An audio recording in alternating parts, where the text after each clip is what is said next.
Welcome back to the Blindsiders. I am Ben here with Brian to talk about episode number 8 of Survivor 47. And I thought it was personally kind of boring episode, but I think a lot of people are liking it. So I'm kind of curious what your take is on this, Brian, and whether we're going to agree or disagree. We've been high on the season so far, but for me, it was for me a nice escape from everything else in the world for 90 minutes. Was it a great episode? No, it was fine. I don't like how they do the auction now. I'm happy the auction's back. So there's like a part of me that's like, oh, I'm gonna have fun with this. It's the auction. But then like the mechanics of it, I'm like, this is bad. This is really bad. Why did they do this? Honestly, Ben, you know what would have fixed the auction? And I'm sure we've said it on this show. Just be like, there's no advantages, guys. You have $500. This is fun. That's all it is, you know? And instead, we have to have a running segment. We have to have a possible lose your vote segment that kind of kneecaps the bidding aspect of it. I don't know. Am I wrong about this, Ben? No, I agree completely. I mean, I'm not going to tell you you're wrong. If somebody else might tell you you're wrong, but which is fine. I'm open to being wrong, but I don't think I am. I'll be honest. I historically love the auction, and I mean we had the same exact criticisms in 45. Yeah, this was, if anything, worse, I would say, than the 45 one. But yeah, I was borderline falling asleep during the auction segment. Just like it was like it did nothing for me. It's not interesting because the whole point of like intrigue with an auction is people bidding against each other. Yes. And you're like, trying to be selfish and win food for yourself, and you're bidding the price up on somebody else who also wants the same food as you, right? That's like the intrinsic social interesting part of an auction, and why it's historically worked for Survivor, and why it translates positively for TV. You could pool your money in the past, which is fun. I don't know. Yeah, anything, like even without trading or pooling or anything like that, like the intrinsic idea of you're betting up the money to deprive somebody else of food because you wanted more than them, and you're gonna pay more of your money to get the food for yourself. There's social ramifications to that. It creates fun and interesting TV moments. When you create this completely artificial, poorly designed game that makes no sense at all, from you're basically doing Russian roulette. That's what it is. It's Russian roulette, but you're pretending it's a strategy game. There's no strategy to it. It's not a strategy game.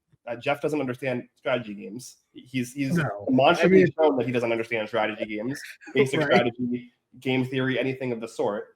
So you're essentially depriving the most interesting part of the auction from the viewers and from the players, because every single round is just the person with the most money spending all of their money and getting the item by default with no betting at all, because otherwise they're risking losing their vote.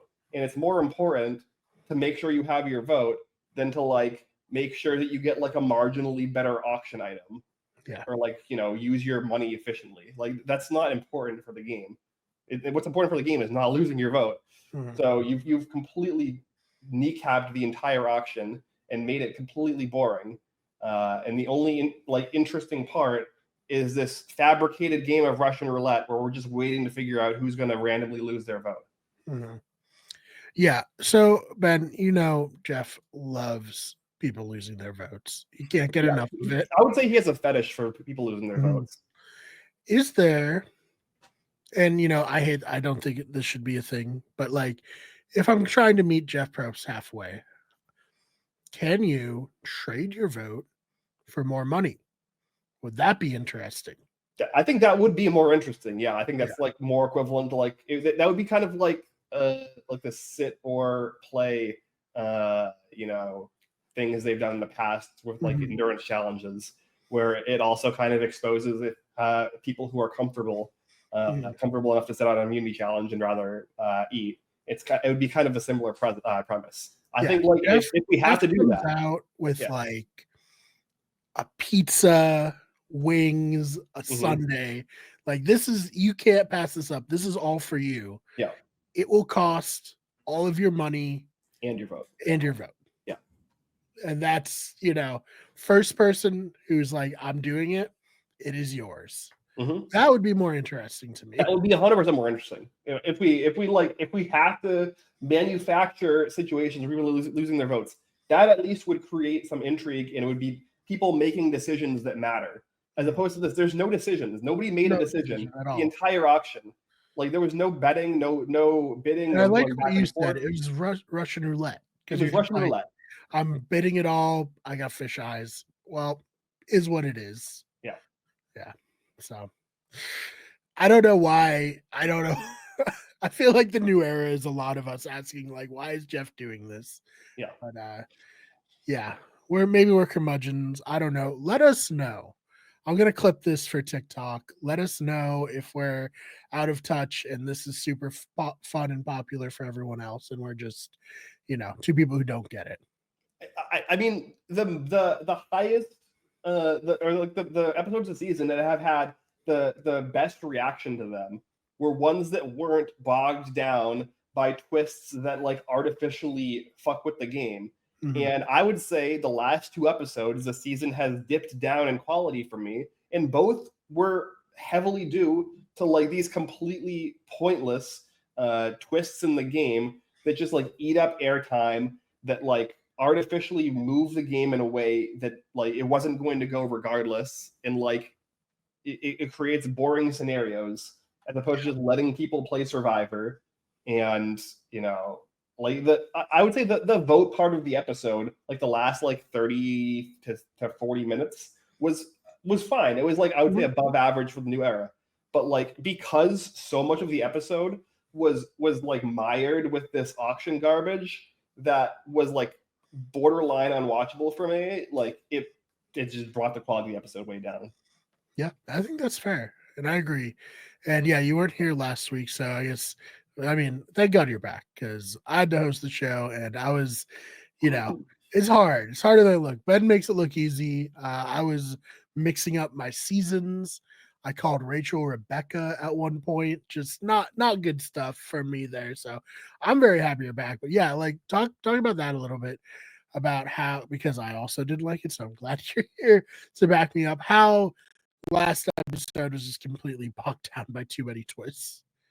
Yeah, I mean, you're creating a situation at the final 11 where by the end of the episode, 7 people are immune. Or sorry, it was at the final 11. It was the final 12, right? 12, yeah. The final 12, where by the end of the episode, 7 out of 12 people are immune. And one of those people is the target, who was immune at the last second, which is just manufacturing a live tribal because that's what they want to do. Right. They love it. Yeah. Ugh. And yeah, no, it's the presentation of the episode also was really horrible because 90% of the tribal council was completely pointless from a storytelling perspective, and it was just setting up this like flashy moment of Rachel standing up and being like, actually, I have safety without power, I'm leaving, you guys have to figure it out. And it's like, okay, well, why did we just watch like an 8-minute tribal council? Yeah, why did we do an entire tribal council playing it straight? Yeah, like what was the purpose of that? Like I guess it would be like,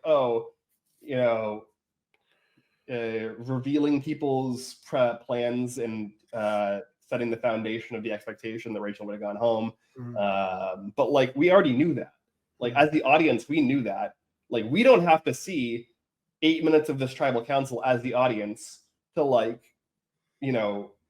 beat it into our heads that Rachel would have gone home without the twist. Like that was already self-evident. So it was just a waste of time.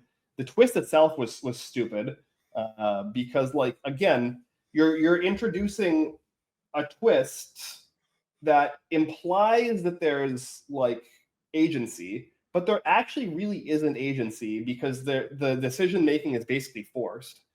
Like Saul or anybody else from that group finding that advantage, like all of them would give it to Rachel. There's not a single person on that group of people that would have found that and not immediately just given it to Rachel. Mhm. Am I wrong? Like, I just want to make sure that we're both on the same I page. think you're right. I mean, Okay. because there's no, and we talked about it last week with Jack. Shout out to him, amazing job filling in. Mhm. There's no information. Mhm. So you're just like, it seems like Rachel's in a bad spot. May as well give that to her. Yeah. You know. And then Rachel gets this advantage, and again, it's like this false choice, right? It's like giving her this idea that she has like a choice, but she doesn't have a choice, right? Like, she's using the safety without power, right? Like, there's no actual agency. It's Mhm. this false, like, like ghost of agency that is like trying to inject this idea of like a strategy that's being like thrown around, but there's no strategy, there's no agency with these twists. It's all like it's borderline scripted, honestly, with how it's designed. And it just doesn't create like organic, interesting situations. Yeah. No, agreed. Glad that we, Jack and I felt the same way. So glad we're all on the same page there. I guess I guess we can talk about the auction a little bit more, and then I want to talk about Andy because this was really his episode. Oh yeah, no, I want to talk. I like I said, I literally almost fell asleep during the auction. It was that point. I was already, I already slept in and missed like the first like 2 minutes of the episode because I passed out in my couch. So I was already primed to be tired while I was watching the episode, and yeah, I have nothing to say about it. Like, is there anything like I guess they give Rachel an idol clue. Yeah, It's the second time in a row that he's like clue. lucked into an advantage. I think it's interesting, Kyle having the choice of like, do I eat the chicken or not? I would have crushed that buffalo chicken wing plate. He's obviously not as into it, but that would have been a good one. I do think shows I'm getting older because I'm like, when I see all this stuff, it's like, oh God, would that make me feel sick after this? Back in the day, I was like, oh, this is awesome. Now I'm like, oh, that would probably give me an upset stomach. That's too much. No, I feel the same way. I we said the same thing kind of on 45 as well, where one of the rewards like a bowl full of hard candy or something, and it's like, yeah, not great. Like, I feel like the best thing that you could be given, like, I think we talked at the time, right? Like charcuterie board was good. And I think like a plate of pasta or something was good. Like, I feel like those are like mac and cheese. Like, I think about it with all the cheese. No, cheese bad. No, I'm talking about like might have like good for teeny. I feel like I might get medevaced had I. Yeah. No, not mac and cheese. Mac and like let me be clear, no cheese. Yeah. All right. Just a plate of like pasta with meat sauce or whatever, right? If we're talking like pure average person, like, carbs and protein, but not like, not like a steak, because that's gonna the burrito was probably good. Probably like a decent one. Yeah. But also I saw on TikTok the last 4 auctions, the person who got the margarita immediately voted off. But they did include Jen in Worlds Apart getting, I would argue she did not get a margarita. She got like, like a bowl. Yeah, it was like a scorpion bowl. Scorpion bowl, exactly. So like, I think that was a little fudged. Yeah, I mean, I think Jeffrey counts, and I think that Kelly counts, right? Yeah, I'm down for that, and I think that's interesting and weird that it happened like that. But I would not turn down a margarita if I was out there, quite frankly. So I would say that's one of the better alcoholic drinks to get on Survivor. Refreshing on the beach, great, great stuff. Yeah. But yeah, that's about all I have for the auction. Jeff, maybe listen to us if you insist on doing the vote, or just go back to how it used to work, because it was good, really good. Beloved even. But yeah, so Andy, off the bat, off rip, was like, I hate how my Gata people have been treating me, and I'm gonna betray them. Not just complete telegraph end to end. This is what Andy's doing this episode. And honestly, I cannot blame him because, like, even in the confessionals, everyone really was taking him for granted and just being like, we're just keeping him around because he's like a vote for us. I was like, all right, I feel like, I don't know. There have been players like Andy in the past, and like the people who've had success with them are people who embrace them on like a human level and like, hey, you're with me, we're good. You know, Matt in Amazon and Philip Shepard's probably the biggest example of a player like this. So real bad in season 47 to be treating a player like Andy like this, right? Yeah, 100%. And this is what I've seen a lot of people, like a lot of people retroactively kind of doing results oriented thinking around the Annika vote. I stand by. I think that as Sam especially, but I think, you know, I talked at the time, Sierra didn't really have a say in that vote. No, right? So like Sam was really the one who made the decision. So I think it was for sure correct at the time for both of them to take out Annika and keep Andy.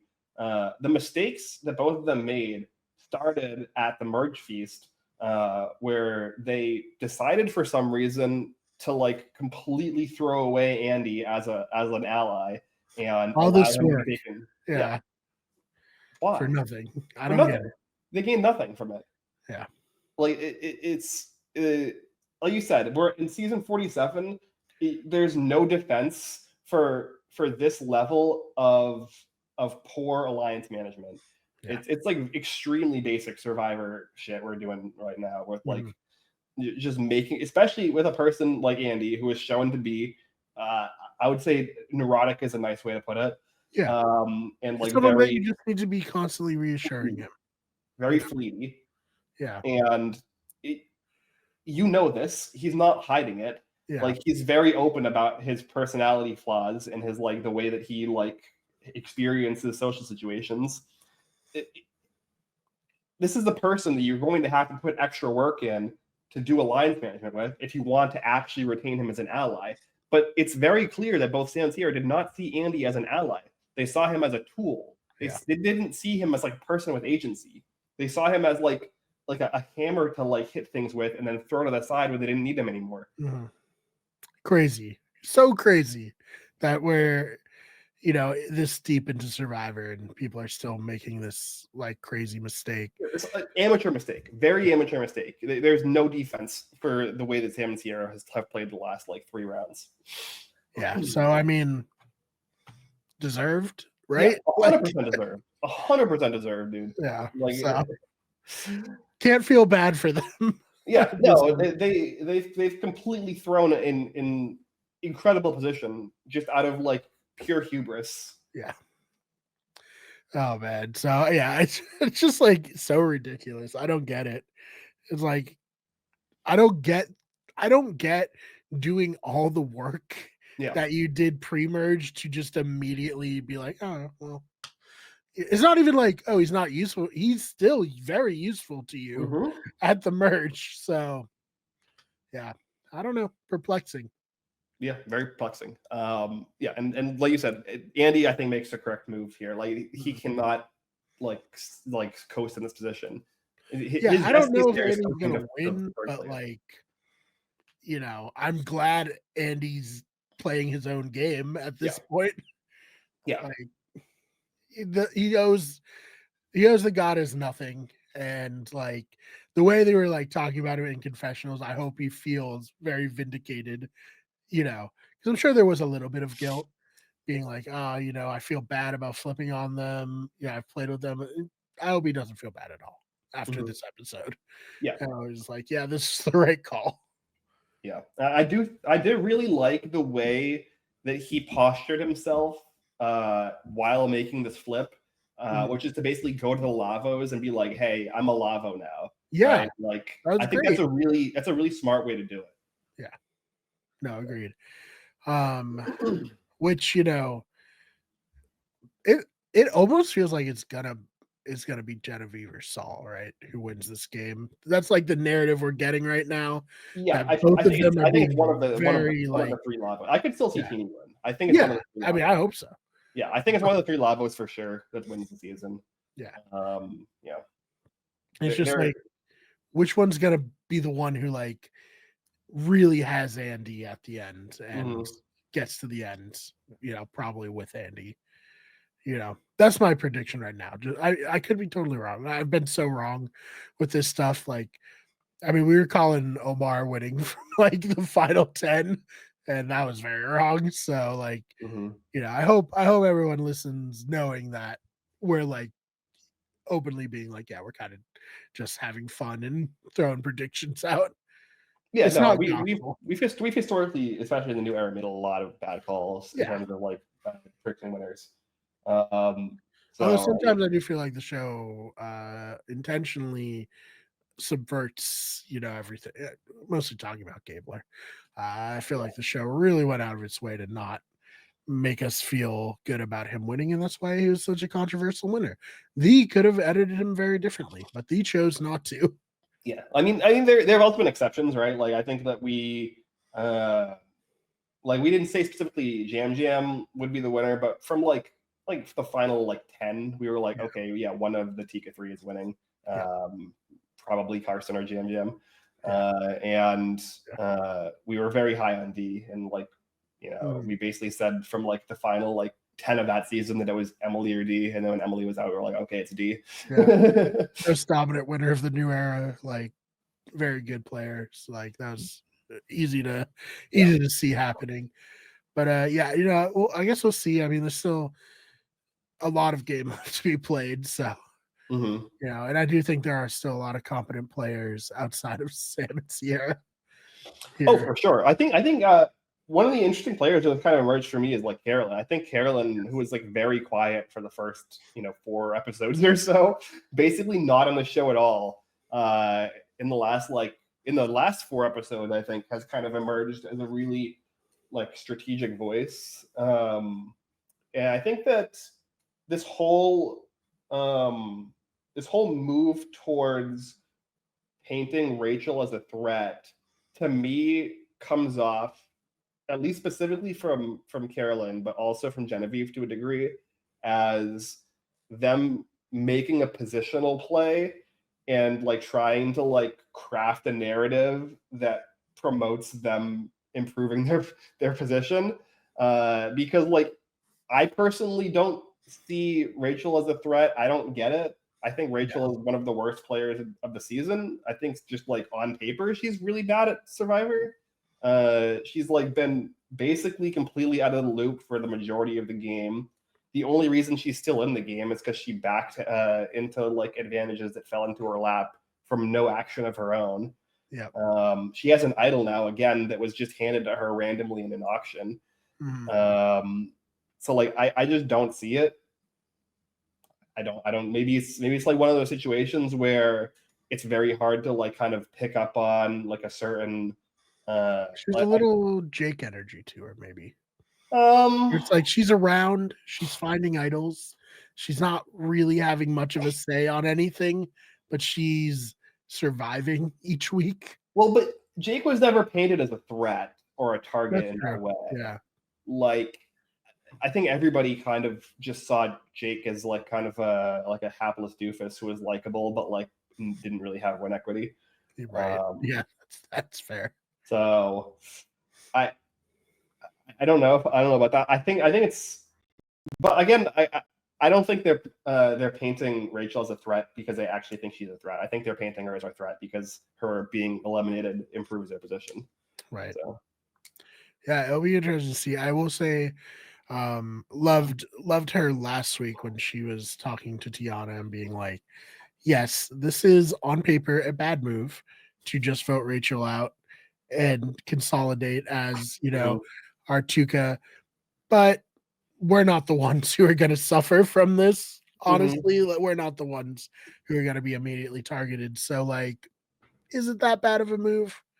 Yeah, I thought that was very, smart and savvy and correct. I think Gabe, Kyle, maybe Sue would have been the premier targets of everybody if that had gone through normally. So I mean, we saw this episode that like the target was going to be on Kyle from that group that was kind of coalescing before Kyle wins immunity and then everybody flips. Yeah. Let's talk a little bit of the immunity. Kyle, 3 immunities in a row. Do we want to put an asterisk against this? A little bit of a schedule merchant here, as people call him in like basketball, where Kyle's winning these immunities, but they're against like 5 people, 6 people, 100%. Yeah. All three of the challenges that he's won have had asterisks. Yeah. Right. Like that's a great point. Yeah. All 3. The first one was a team challenge that he was like fine in, and then he's like he wins against, like you said, 6 people, which is good. It's impressive, right? But like it's not nothing. That's not nothing. It's definitely, of the 3, the most impressive of his wins, I would say. And then the second one, he wins by being the 3rd best at the challenge. Yep. Not even he would have won if it was a normal immunity. No, he would not have won. It was Genevieve and Teeny were the 2 who were doing by far the best. They both would have beaten him if it was a normal challenge. Yeah. So he came in 3rd and he won immunity, which is again asterisk for sure. In this challenge, he does win and probably would have won if it was a normal immunity, but there was still a situation where like who knows how long Sue could have stayed up there, right? Like, does Kyle beat her? Probably, but like we don't know. Like maybe Sue would have beaten him. Yeah. No, I think it's a little bit of Peyton Manning Colts beating up on the shitty AFC South. Let's wait till the playoffs. Let's wait till the playoffs come and see how good this player really is. Yeah, let's see them run one normal immunity challenge. Just literally one normal immunity challenge and see how he does. Because then you have the opposite of that.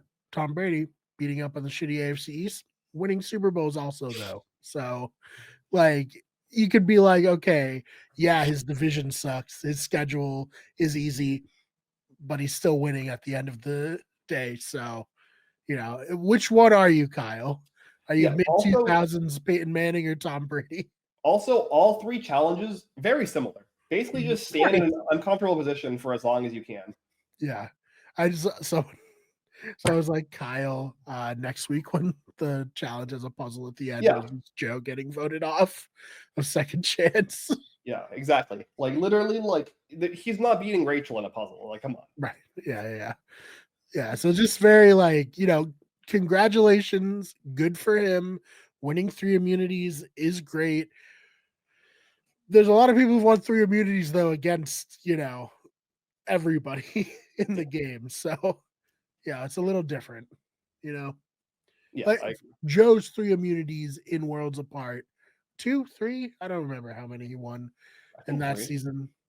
More impressive because he beat everybody and did puzzles and endurance in that, Yeah. Not to give Joe too much credit given his post-showness, but Tasha on Kagayan winning 3 immunities. Much more impressive than this. So yeah, even like winners that were Tony. Yeah, that's a great point. So I don't know. Good for him, but I'm reserving my full judgment here. Yeah, I'm not sold yet. I think honestly, probably bad that he's won 3 immunities that at least 2 of them he did not have to win. And the 3rd one he probably also did not have to win, even though his name was out there. Like I don't think he ends up being the target any of those votes if he's not immune. So he's just building up a target for himself by winning asterisk challenges, and so he's getting all of the target while actually not being that great at challenges across the board. So it's dumb. It really is like the worst thing you can do. Yeah, literally worse than both. And survivors come out in the merge and win like the first few challenges because you're not running. No one has ever run it down. Ozzy in his prime didn't run the complete table. Came very close, but he didn't. Like you're not going to be the one to do it. Yeah. So even like Mike Holloway, who was like also, kind of in that conversation, like he did not. He had an idol, and he would have gone home 3 without the idol. non-consecutive, right? Yep. So, and he didn't win them wire to wire either. He won Mhm. 5 of the last 6. So Yep. yeah, it's like, which is still incredibly impressive, no doubt. But yeah, I don't know. Relying on immunity, losers game. Yep. Big losers game for sure. Yeah, you really want to, you want to be like Brad Culpepper and win the last 5 challenges. Yeah. Or Yeah, you turn it on at the final like 9 or 8, right? You don't turn it on at the final 12. Yeah, Fabio winning like the last 3 immunity challenges and winning the game. Yeah, JT. JT, yeah, exactly. Like Tyson was the guy in the first part of the merge, and then Tyson got blindsided for it. Mm-hmm. And then JT didn't turn it on until like the final 7-6. Yeah, crazy how good JT's first game was. Literally the perfect game. Yeah, and then the blueprint for how to play Survivor. Honestly. Yeah, right. All right. So what do we want to talk about for like the actual strategy and all that? What's on your mind there? I guess my interesting thing that I noticed was the Lavo 3 were essentially the decision makers here, right? They're like the swing core of this tribe. They decided that Gata was going to be the targets. So right off the bat, really great social strategic positioning from the 3 of them. Like Genevieve in particular, it seems like has done like a lot of really good social work. So I definitely want to give her laurels for that. The one thing I noticed was, as far as picking a target here, we have Genevieve, who's targeting Rachel and protecting Sam. We have Saul, who's targeting Sierra and protecting Rachel. And we have Teeny, who's protecting Sierra and targeting Sam. So we have like this triangle of like completely mismatched priorities from the Lavo 3. And they're trying to decide who to target and who to protect here. And ultimately, if we're just looking at what we're showing in the episode, the person who comes out on top out of all this is Saul. Yeah. Surprisingly, because the other 2 wanted the same target, but he was the one who got it to happen. So do you think, I don't know, do you think it was like he was extra convincing, or do you think it was like everyone was like hashing it out and being like, actually, Sierra is probably a better target for the long term, or like maybe Andy was more comfortable doing Sierra? What do you think happened here? Because we didn't see that aspect of it. We can only speculate. I think that it was probably a combination of a number of things. I think his argument probably came off the least obviously self-interested of the 3. Because for Teeny, the argument is basically to protect Sierra, and it's not really like an argument from logic. Like Teeny's arguments weren't really like built on like a rational base. It was very clear that the reasoning for why Teeny wants that is because she's close to Sierra, right? Like that's like it was pretty bared for everybody to see that was the case. So there's not really like a leg to stand on if you're arguing from that position. And then also, like I said earlier, I don't really see the rationale for painting Rachel as a threat. Like it definitely comes off from Carolyn and Genevieve here that this is like a manufactured like pedestal that they're putting Rachel on because her position blocks them from repositioning into a better spot. And so I just don't really see the argument there, especially when you have such a very obvious pair that you have to split up. So from that perspective, I think like it just didn't really like align for having a target shift onto Rachel. So I think that gets strewn out pretty quickly, and the conversation becomes Sam or Sierra. And I think a lot of people somehow saw Sierra as a greater threat, probably because of her social game and because Sam is able to provide like a shield protection for people like you and Kyle. So I think that's kind of where the conversation probably lands. Mm-hmm. Yeah, I think that makes a lot of sense to me. I guess the other big thing that I quite enjoyed was Rachel feeling uneasy, debating playing her idol, plays her shot in the dark instead. I know you liked that, right, Ben?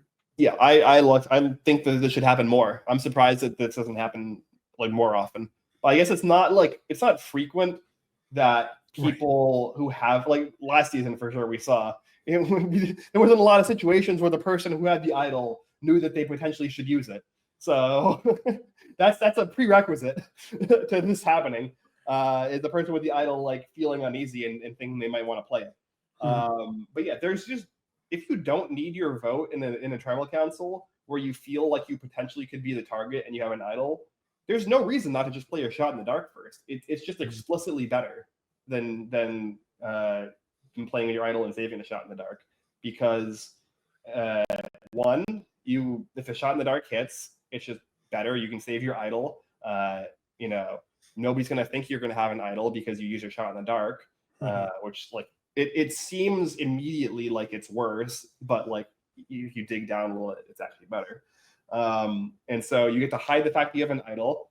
And I think the most obvious thing, which like I think Rachel has confirmed on social media, is the reason she did it primarily is you get the same effect as like playing a fake idol before playing a real idol, which is like the thing that that Nick Wilson did.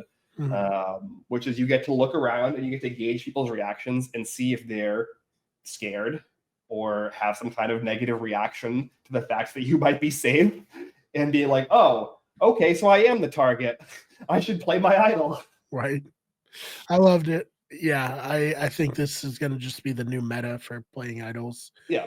As long as you have your shot in the dark, may as well.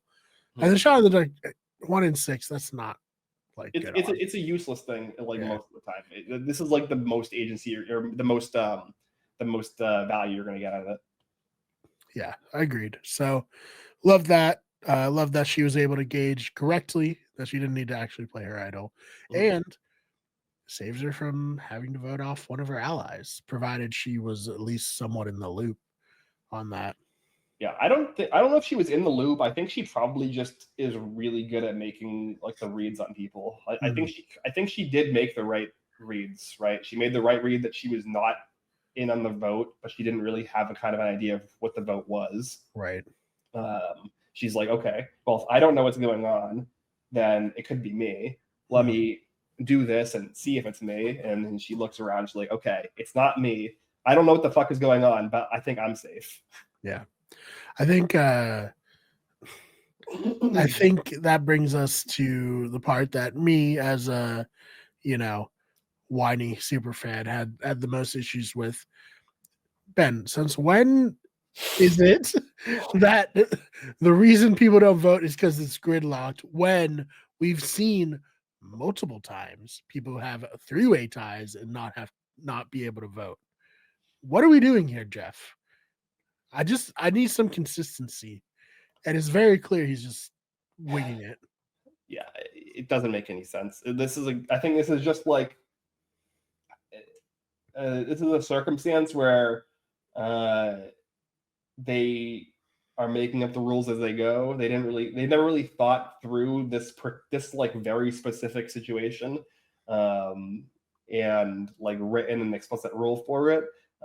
We've talked numerous times about how Survivor has like these corner case rules where they'll change the rules on the fly, seemingly at random. We've seen this with like whether you're allowed to play an idol before the votes are cast, and like basically like downgrade it to an individual immunity necklace. The way that like Ben does, for example, in Healers Hustlers. So that was something that historically had been not allowed and explicitly not allowed. And then all of a sudden it's been, the rules change because Jeff thinks it's like a better for TV, I guess. I don't know. It obviously didn't matter, right? Like Sierra's one vote in the situation is never going to matter. And like at any sort of similar situation in the future, it's pretty much never going to matter. It's like I just don't understand what the point is in like changing this precedent. Yep, agreed. Dumb. Yeah. Don't understand it. Didn't matter, so like whatever. But also like, yeah, I like. So Ben and you and we're designing our own game to eventually play, and one of the things that like we've talked about doing is we have to do like Zoom practice games so that we can encounter Mhm. potential loopholes for our rules and then decide, oh, is that good? Do we want that to Yeah. be like a loophole? I feel like even though we're 47 seasons into Survivor, probably 100 seasons into all of the survivors around the world combined, we're still having these like situations where there's like gray area where I feel like we should not have gray area. It should just be these are the rules, Yeah. No, 100%. I don't know. I'm not that pissed off about it, like just because there's like almost no circumstance where this will ever matter.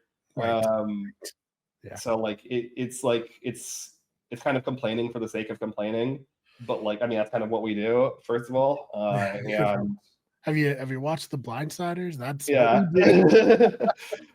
and also like it's kind of just another example on the pile of Survivor not having consistency with their rules. Mhm. Yeah, which is annoying to us, but probably no one else gives a shit. Other than like the other people, like I saw Shannon from RHAP also being like, "This is bullshit," and like, yeah, she's like us, where Yeah, she has spent way too much of her life thinking about Survivor to yeah, where this would annoy her the same yeah. way it annoys us. Yeah, I mean, I saw like even on like the Survivor Reddit, like Mhm. The there were people freaks, talking about it. yeah, Yeah, our fellow freaks. yeah. I mean, look, yeah, not a big fan of Survivor subreddit. No, yeah, It's not a fan, I would say, of most subreddits.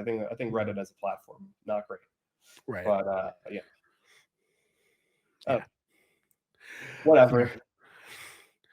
All right. Anything else from this episode that you wanted to talk about?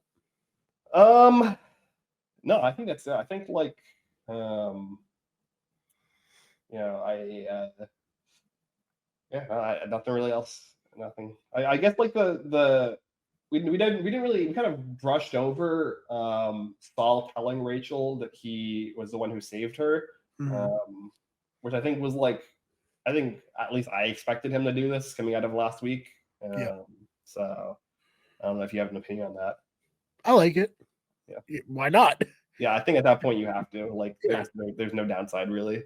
No, not at all. I Well, I think guess there could be downside now because he just blindsided her. that's fair. Yeah, true. But not really. That's not In like the she could. moment, it seemed to make sense. Yeah. Well, he could also go up to her after and be like, "Hey, the vote was going to be on you, and I saved it. I switched it to Sierra." Yeah, Right? I don't know.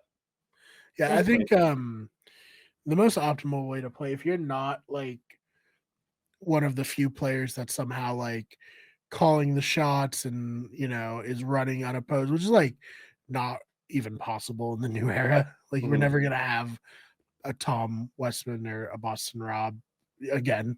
Um, if you're not in that position, like I think the best thing is like lay low, pick up the spare pieces, and just like accumulate power underneath the chaos of everything else, and then with your assembled pieces, win the game at the end of the game. You know, Mhm. so I Yeah. liked it from him. I think he's a good player. I think he's a great Survivor character.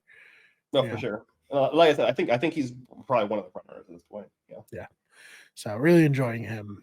I know Dylan also. He's a huge fan of Saul. Maybe he also like loves Andy, but I don't know if that's like an ironic like. I Yeah, love Andy too. I think Andy's. yeah, I don't think Andy's right. going to win. I think Andy probably is just getting like the more late game run, but kind of falls short. But Yeah, like growth at it, like I think that's kind the of growth at it. Yeah, yeah. yeah. He's gonna leave Survivor having changed. Yeah, That's his $1,000,000. yeah. But yeah, no, Million I hearts, think whatever. I Look, Saul was on my short list of winner picks. I think Same. I had like 3 or 4 people on my short list, and he was one of them. He's definitely the one that I wish I had taken Right. Yeah. from that short list. Not me. I won the draft. True. We buried the lead because Dylan isn't here to talk about his winner pick being eliminated. It's He's dodging the L. Yeah, it's never a great sign for us when because this happened to us in Big Brother, where you and I, our winner picks go out back to back or very close, like pre-jury, and then Chad just won the draft for the next 2 months. Yeah, and I mean, it happened again. It happened back to back. So, yeah, it's just fun. It takes a little bit of like who's gonna win? Because the first season we did this wasn't Xander Dylan's winner pick. I don't think he was. I feel like it went. JD was his winner pick. JD. Oh yeah, so maybe your winner pick was in the game a long time. My winner pick for 41 was Shan, maybe Ricard. No, I'm trying to remember. Yeah. I don't remember my. We'll go back and find it. Yeah, we did a preview episode, so it's there. Yeah. If you're let me look at the Survivor 41 cast really quick. Maybe that'll jog my memory. Yeah. Well, I know yours was Deshaun, right? Mm-hmm. Game in second, so I was like, hell yeah, this is great. Yeah. I just saw Deshaun. Oh, I think mine was Evie. I think. Evie, okay, yeah. I saw Deshaun hitting the gym lately on social media. Season 50, maybe. We'll see. Yeah. I think he at least probably got the call of like, be in shape, be ready in case we, decide you're on. But other than that, Ben, you deactivated your Twitter, so I don't know. Like, I'm on Blue Sky, but I haven't really used Blue Sky. Yeah, same at. Yep, that's just my name, Ben Sharon. Sharon. Yeah, mine's Brian Marr, MARR, on Blue Sky as well. If you want to follow me there, I need more people to follow. I think I might only follow Ben on Blue Sky. So if you leave a comment, let me know if you're on Blue Sky. That's where we're going, it seems, these days. But anything else you want to promote or anything before we get out of here? I don't know. I might stream this weekend. It's a long weekend. Tell them where they can find you. I mean, I'm sure the Wicked Get Everything channel will probably host me if I do. Yeah, you're automatically hosted. Yeah, so you can just check there. But I mean, my Twitch is Trey Spades, which is so go follow. Yeah. Well, follow Wicked Get Everything Twitch, and then if I do stream, then the Wicked Get Everything will host me, and then you can follow me from there. It'll be good. Yeah, Ben, amazing Hearthstone player, top 300, right? I ended last season around like 400 or 500, but I peaked around 250. Yeah, so like if you're a fan of Hearthstone, go watch Ben play. Learn. Yeah, the new expansion just came out. I've barely played it because it's been like between life and the world and work. Something happened? Was something big happened this week? So I haven't really touched the game. I've also been playing the Bazaar a lot, which just opened the closed beta, started on October 30th. What's the Bazaar? About a week. So the Bazaar, I actually was a early funder for the Bazaar when it was a GoFundMe situation like a decade ago at this point, like 7, 8 years ago. And I actually have I got this from when I was a funder. I have my mouse pad is the Bazaar themed mouse pad. That's fun. I also have a bunch of swag and stuff, and like somewhere in like some box. Yeah. I got lost in moving or something. I have a printed out card from the original game testing that was done for the game. And this is back rewards card game. Yes, they call it like a hero builder, Okay. but it's kind of like an auto battler. It's kind of a Okay. similar vibe to like a Hearthstone Battlegrounds or a TFT.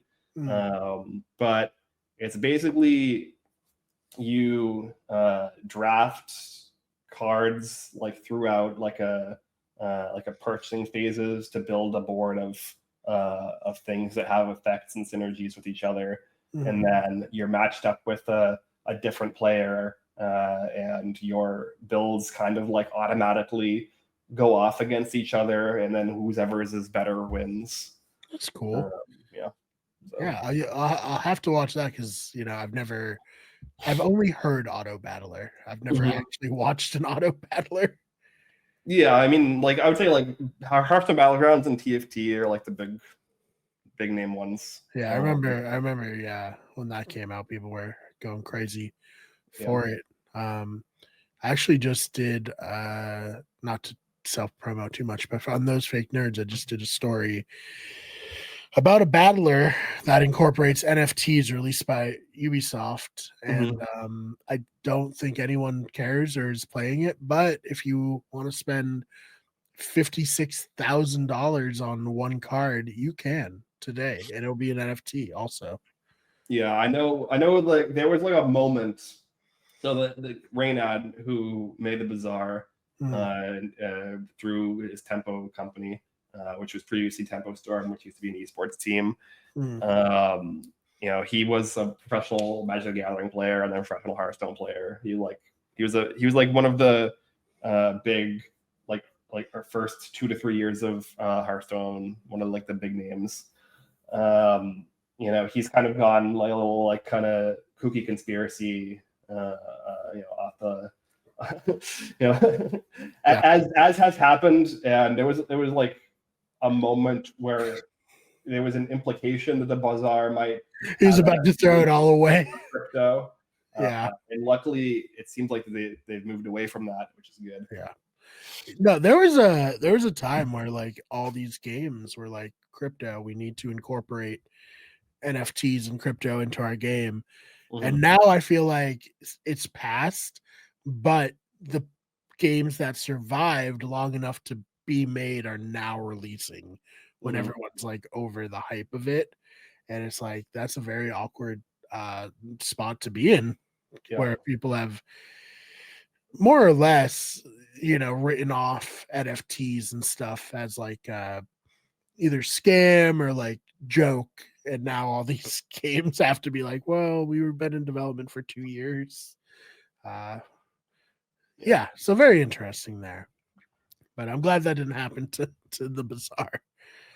Yeah, but it's a very fun game. My expectations coming into it were pretty low, honestly. But like it's definitely like if that's the style of game that you like auto battler kind of vibes or like engine builder kind of vibes, like any kind of like building strategy, like synergy, coming up with like even like a Diablo or anything like that, or like a Path to Exile, like any of these kind of games where you're like creating a strategy that builds on top of itself. Like definitely worth trying out. Yeah, I do love Diablo. I don't know if that's lame right now, considering some certain stuff that. But I think Diablo is super fun. But yeah, so go check Ben out this weekend. We'll obviously host on the We Get Everything channel, then go follow him there. I think Ben, right? You saying that you might want to start doing more streams. Like, we'll see. I mean, like the biggest thing right now. Just get over the hump. Most weeknights I'm like too exhausted to stream. So like the fact that it's a long weekend is probably what's encouraging me. Also, like I'm playing the game anyways, so I might as well stream it. Right. Yeah. No, I feel you there. So yeah, go follow Ben there. For me, hopefully I'll get streaming soon with other stuff. I did download a mod for Crusader Kings that overlays Game of Thrones stuff on it, which seems like it'll be fun and a good thing to distract me from the world. The real world, I can just go to Westeros in the game. But yeah, for as far as channels, main channel, we eat everything.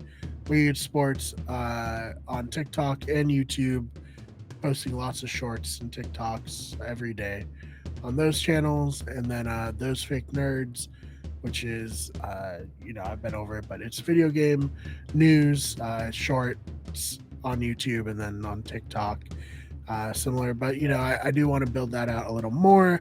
Then we have some other, plans that I don't want to talk too much, but I'll have more free time soon to work on some things, some projects. So stay tuned. Watch this space, as they say. But yeah, other than that, Ben, thank you so much for your time here, and we'll see you all in the next one.